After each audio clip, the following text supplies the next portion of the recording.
영상의 제목과 같은 질병이 있으신 분들만 댓글로 질병의 이름, 원인과 증상에 대해 올려주시고, 다른 질병이 있으신 경우 세상에 없던 중보기도 댓글에 올려주시면 따로 영상 만들어 올려드리겠습니다. 교회의 잘못된 가르침으로 인해 내가 질병에서 치유되는 것이 하나님의 뜻인지부터 살피는 어리석은 자들이 있습니다. 그러나 이는 그와 채찍에 맞음으로 우리가 나음을 얻었다는 말씀에 대한 이해조차 없어 그런 것뿐입니다. 이제 하나님은 결코 질병으로 자녀들을 치시지 않습니다. 그리고 어떠한 질병에서도 자녀들이 자유롭게 되는 것이 하나님의 뜻입니다. 공생의 기간 예수님이 행하신 치유를 생각하기 바랍니다. 이유나 원인과는 전혀 상관없이 그분은 말씀으로 모든 질병을 치유하셨고, 예수님을 믿는 사람은 주님이 하신 일을 한다고 하셨습니다. 그러나 여전히 하나님의 뜻을 살피다 죽을지, 믿음이 없어 할 수 있거든 도와달라고나 할지, 질병을 꾸짖어 쫓아낼지는 여전히 당신이 선택일 뿐입니다.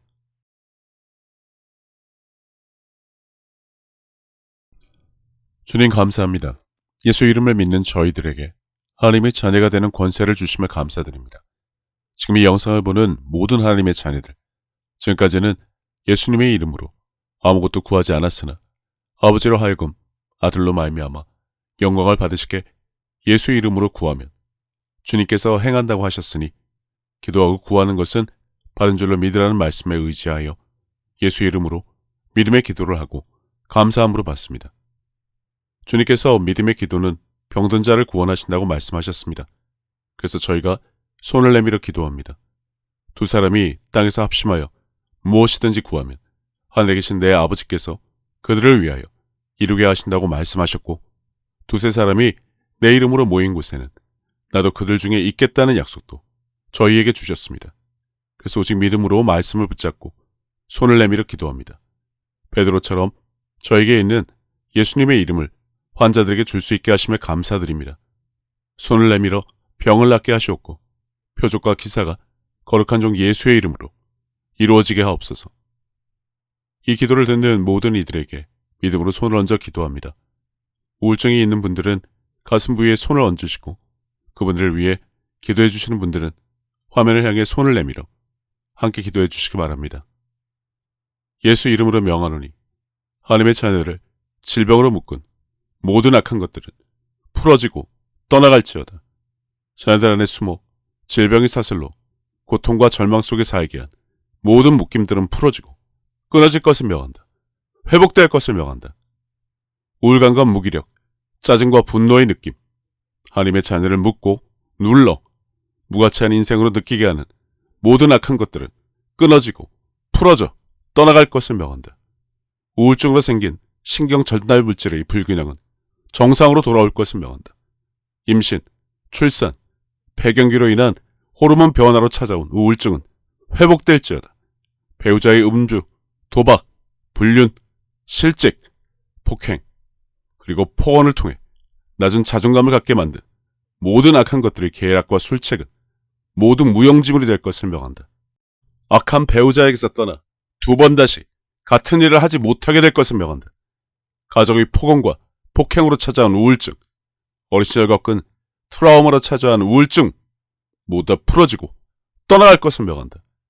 우멸한 알코올과 마약의 복용으로 찾아온 우울증, 낮은 자존감, 자기 비판적 태도, 정신질환의 병력, 재정, 이혼 등과 같이 삶의 모든 문제를 통해 들어온 우울증들은 예수 이름으로 명하니 자녀들에게서 당장 떠나갈 것을 명한다. 시도 때도 없이 찾아오는 슬픔과 공허함, 그리고 절망감으로 자녀를 묶은 모든 사슬들은 풀어지고 끊어질 것을 명한다. 만성적인 피로, 과민하고 초조함, 대인관계 및 사회적 활동 위축 등을 통해 우울증을 키우는 주변의 모든 악한 상황들, 예수 이름으로 명하니 자녀들로부터 떠나갈지어다. 다시는 만지지도 못할 것을 명한다. 스스로 이겨낼 수 있는 힘, 스트레스에 대처하는 능력은 향상될 것을 명한다. 더욱 담대하고 단단해질 것을 명한다. 하나님의 말씀을 붙잡아 믿음으로 온전하게 될 것을 명한다. 어떠한 방법으로도 자녀에게 있는 하나님의 말씀을 결코 두 번 다시 빼앗지 못한다. 손을 뗄지어다. 떠나갈지어다.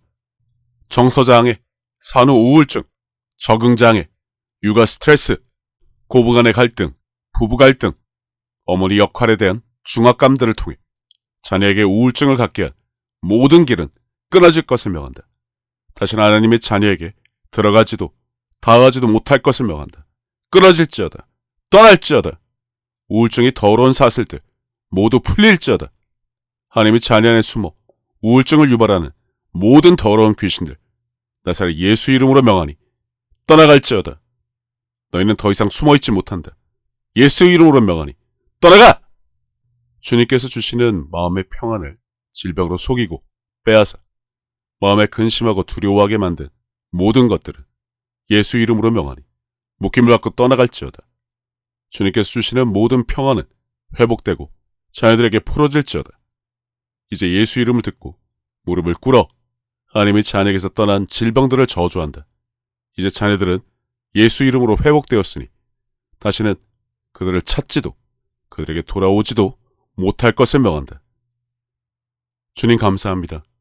저에게 모든 이름 위에 뛰어난 이름을 주사 모든 무릎을 예수 이름에 꿇게 하시고 무엇이든 저희가 땅에서 매면 하늘에서도 매일 것이요 무엇이든지 땅에서 풀면 하늘에서도 풀리리라 하셨으니 예수의 이름으로 한 이 모든 기도가 듣는 자녀에게 주님의 약속대로 이루어지게 하심을 감사합니다.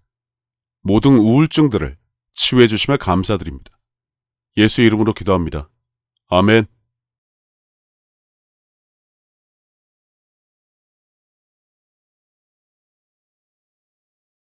우울증에 대해서는 의학적으로 많은 견해들이 있지만 문제는 가해자와 피해자로 구분해서 생각을 하는 것에 있습니다. 주로 내가 당한 것 때문에 우울증에 걸렸다고 생각하는데 이런 식의 접근이면 우울증은 결코 벗어날 수 없습니다. 물론 그것이 가장 큰 문제인 경우가 많습니다. 내 힘으로는 어쩔 수 없는 불가항력의 외부 상황 때문에 멘탈이 나가거나 극심한 스트레스 때문에 아무것도 할 수 없는 무기력한 상황에 빠지곤 하니까요. 그렇다고 원인이라고 하는 그 일, 가해자가 달라지면 과연 상황이 바뀔까요? 대부분 그러면 달라진다. 내가 기분이라도 좋아진다고 하지만 정작 다른 문제, 이전과는 전혀 다른 완전 새로운 문제가 생기면 그땐 지금과 같은 무기력증이나 우울증에 걸리지 않을 수 있을까 싶습니다. 흔히 멘탈이 약한 사람, 부정적인 말을 쉴 틈 없이 뱉으며 입을 단속하지 못하는 사람, 자부심은 없고 자존심만 높은 사람, 혼자만의 생각에 빠져 그 생각을 붙잡고 놓지 못하는 사람에게 특히 많이 찾아옵니다. 학업이나 사업, 취업 등 잦은 실패로 인해 자신감이 결여된 사람, 어떤 문제가 생기면 싸워 이길 생각보다는 실패의 경험, 두려움의 경험, 끝없는 남과의 비교에서 자신을 무의미한 사람으로 여기는 경우, 부정적인 주변 사람들의 이야기부터 생각나 그것을 붙잡고 점점 초라해지는 스스로를 만드는 경우, 어떤 상황에도 상대방을 의심해서 이런 거 아니야? 저런 거 아니야?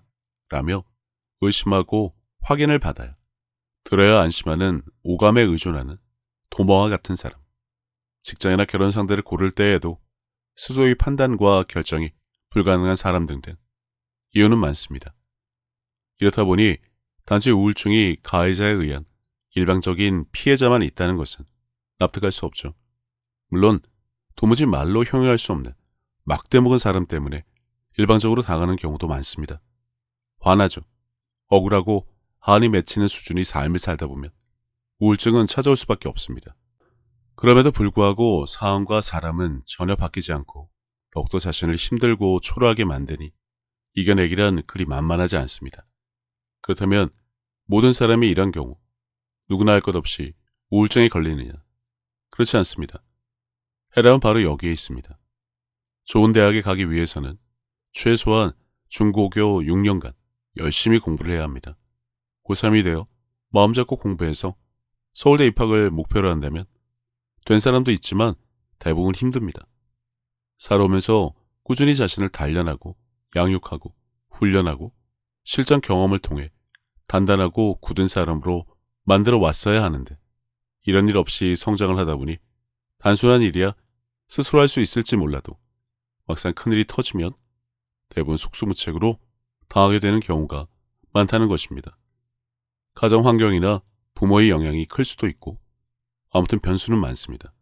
제 경우를 보자면 대기업과 외국계 회사 잘 다니다가 개인 사업 한답시고 일을 벌여 큰 어려움에 아주 오랫동안 빠진 경우가 있습니다. 지금도 하루에 4시간 자면 많이 자는데 그럼에도 불구하고 유튜브 채널을 통해 올바른 복음을 전하는 일까지 하다 보니 흔히 입버릇처럼 말하는 바쁘다는 말조차 할 시간이 없습니다. 그러다 결정을 했죠. 내가 말씀을 몰라 내 삶이 지금 이렇게 개판이구나. 그 후의 일은 너무 기니까 요약을 하자면 오직 말씀을 붙잡고 살았습니다. 하루에 10시간 방언을 한 적도 있고 새벽 4시까지 일하고 5시 새벽 예배 나가 기도하는 생활도 했습니다. 하루 2시간 자면서요. 상황은 달라지지 않았습니다. 오래전 일이긴 하지만 여기서 결코 물러서지 않겠다는 다짐으로 정말 악으로 깡으로 버텨 매일 말씀을 묵상하고 입으로 고백하고 지금은 그렇게 못하지만 방언기도는 3년간 하루 3시간 명절이나 성탄절에도 단 하루도 쉬지 않고 하면서 영적으로 성장하는 것에 집중을 하다 보니 상황과 상관없이 제가 먼저 변하기 시작했습니다. 이 3시간을 채우지 않으면 밤을 새기도 했습니다. 그러다 보니 방언은 10년 전 처음 한 이후 같은 문장을 반복해서 말을 한 경우가 없습니다. 예수님의 말씀처럼 방언을 할 때마다 새 방언을 말하고 있습니다. 방언 찬양도 수시로 나오고요. 그러면서 상황도 바뀌고 다스리는 일까지 일어나게 되었습니다. 이것도 좀 지난 이야기인데 담대함은 지금도 간이 배 밖에 있을 정도이고 어떠한 상황에도 결코 흔들리지 않습니다. 그러다 보니 지금은 묵상하는 도중 성령님의 가르침으로 말씀을 듣고 배우고 깨닫는 수준까지 올라 그 기쁨과 감사함은 이루 말할 수 없습니다.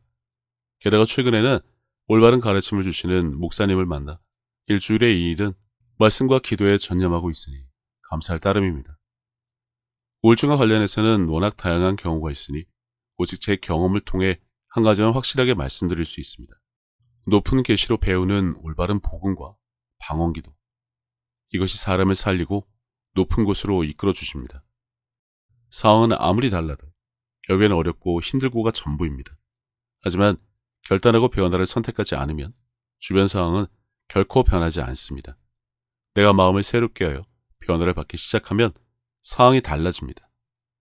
당연히 그 과정은 선택조차 어렵고 힘들고 그 과정은 당연히 길고 지치고 지루합니다. 하지만 그래도 해야 한다면 해야죠. 아무튼 당장의 우울증 때문에 도움이 필요하신 분들을 위해 말씀에 근거한 영적인 기도를 함께 할 수 있는 것만으로도 감사합니다. 믿음으로 기도를 붙잡으시고 올바른 고백을 위해 말씀을 읽고 입으로 말하는 묵상을 생활화하시기. 지금 힘든 것 당연히 압니다. 만사 귀찮고 아무것도 하고 싶지 않은 것도 누구보다 더 잘 알고요. 하지만 그렇다고 해서 절대 게으르거나 다른 일로 미뤄서는 안 됩니다. 어디에 계시는 누구신지 모르지만 믿음으로 손을 얹어 우울증으로 힘들어하는 당신을 위해 기도하겠습니다. 다른 분들도 동참해 주실 것입니다. 똑같이 우울증을 겪는 분들도 당신의 치유를 위해 기도할 것입니다. 이것도 제 경험입니다만 그 고난 중에 성령님의 음성을 듣기 시작했습니다. 약속하신 것처럼 주님께서 당신과 함께 하십니다. 꼭 믿으시기 바랍니다. 아니, 믿겨지게 되실 것입니다.